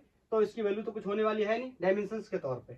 और इसको अगर हम प्रूफ करें, एल माइनस जी को अगर हम देखने जाएं तो बताओ एल क्या एक प्रकार की लंबाई है, तो एल हो गया। जी क्या, एक्सीलरेशन ड्यू टू ग्रेविटी, मतलब एक्सीलरेशन है, तो ये एल टी माइनस टू हो गया। ये एल से एल मर गया, ये ऊपर पलट के गया, तो क्या आ गया, रूट टी स्क्वायर, बाहर निकाला तो क्या आ गया, टी। बिल्कुल सही है, बिल्कुल सही है, बोलो, बिल्कुल सही है। क्लियर, बिल्कुल सही है, बोलो। ऐसे ही बहुत सारी चीजें और भी हो सकती हैं जिन्हें हम जस्टिफाई कर सकते हैं सही है या नहीं है। मैं एक क्वेश्चन को और ले लेता हूं, और ये क्वेश्चन है, एक कोई इक्वेशन दे रखी है इस बार, और बताना है कि वो इक्वेशन सही है या नहीं है। और इक्वेशन है F equal to under root A root X plus B X square.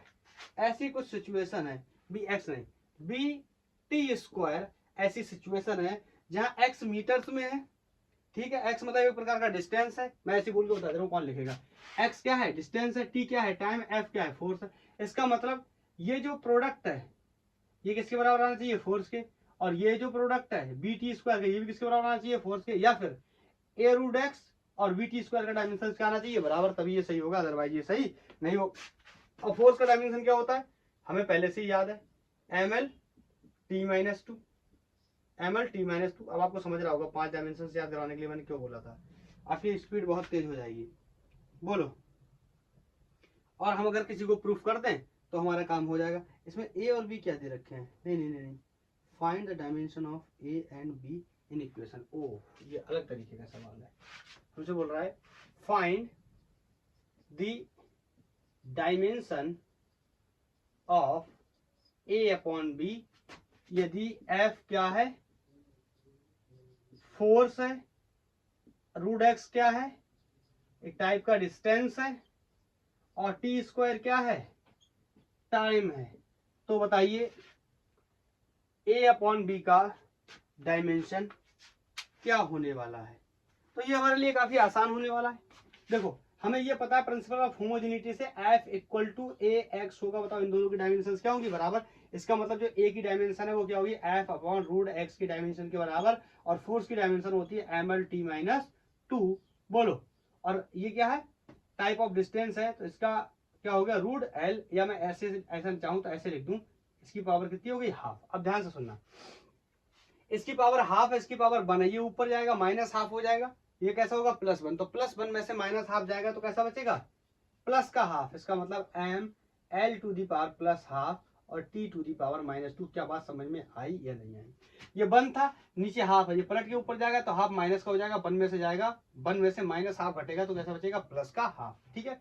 तो यहाँ से ए की वैल्यू पता चल गई। ऐसे ही हम किसकी वैल्यू निकाल लें, अगर बी की वैल्यू निकाल लें तो यहाँ से एफ इक्वल टू मैं कह सकता हूँ क्या, बी टी स्क्वायर, और बी की वैल्यू क्या हो गई, F upon T square. F की वैल्यू आपको पता है M L T minus two, और टी स्क्वायर की वैल्यू भी आपको पता है क्या, टी स्क्वायर होने वाली है। ये पलट के ऊपर आएगा तो टी की पावर माइनस टू और बढ़ जाएगा, तो यहाँ टी की पावर कितना हो जाएगा, माइनस का 4। तो हमें पता चल गया M L T to the power minus 4। हमें ए की और बी की वैल्यू दोनों पता चल गई है, तो क्या हम इनका रेशियो नहीं कर पाएंगे। ए की वैल्यू कितनी है, M L half T to the power minus two upon M L T to the power minus 4।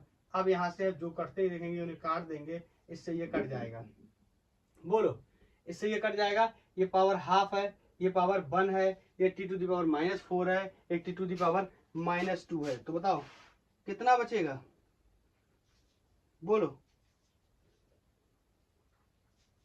बोलो। एक कुछ गड़बड़ी हो गई क्या इसमें, क्या इसमें कुछ गड़बड़ी हो गई क्या? क्या इसमें कुछ गड़बड़ी हो गई क्या? नहीं, इसमें कोई भी गड़बड़ी नहीं हुई है। तो बताओ, अब देखो क्या हो जाएगा, a अपॉन बी है तो ये ऊपर जाएगा तो कैसा हो जाएगा, प्लस का 4 माइनस का 2 तो कितना बचेगा, प्लस का 2। बताओ यहाँ कितना है 1 और यहाँ कितना है हाफ।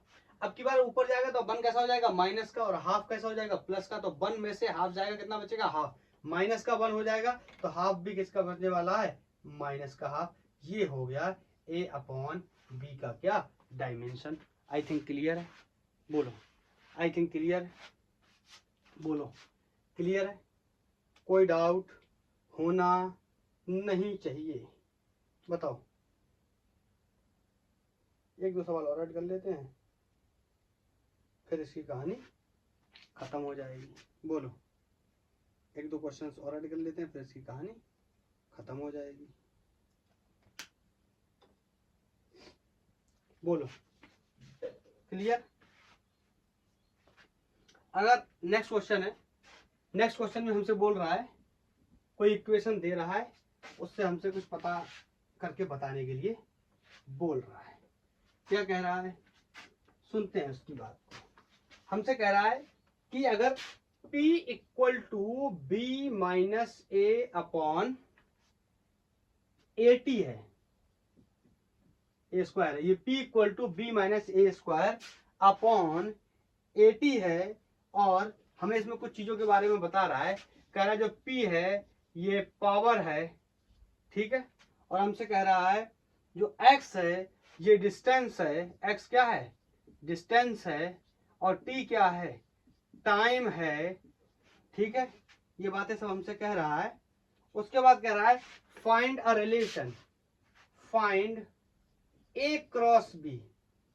a क्रॉस b ये कोई वेक्टर नहीं, मतलब a और b का क्या बनाना, मल्टीपल प्रोडक्ट बताना है। बोलो, तो यहां से हम कई बातें सोच सकते हैं। हम क्या कह सकते हैं, अगर हम चाहें तो ये भी कह सकते हैं, देखो सबसे पहले मैं बोल सकता हूं यहां से बहुत क्लियरली कि जो b है, b का जो डायमेंशन है ना, वो किसके बराबर होगा, a के डायमेंशन के, a स्क्वायर के डायमेंशन के। पूछो क्यों, क्योंकि भैया ये इसमें से घट रहा है।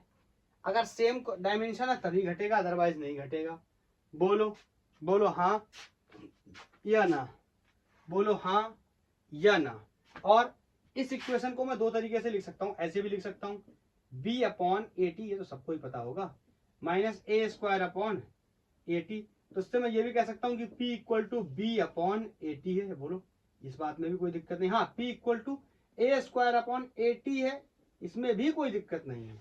बताओ, मुझे a निकालना है, b निकालना है, इस वजह से मैं ऐसा कर रहा हूं। बताओ, क्लियर, क्लियर है।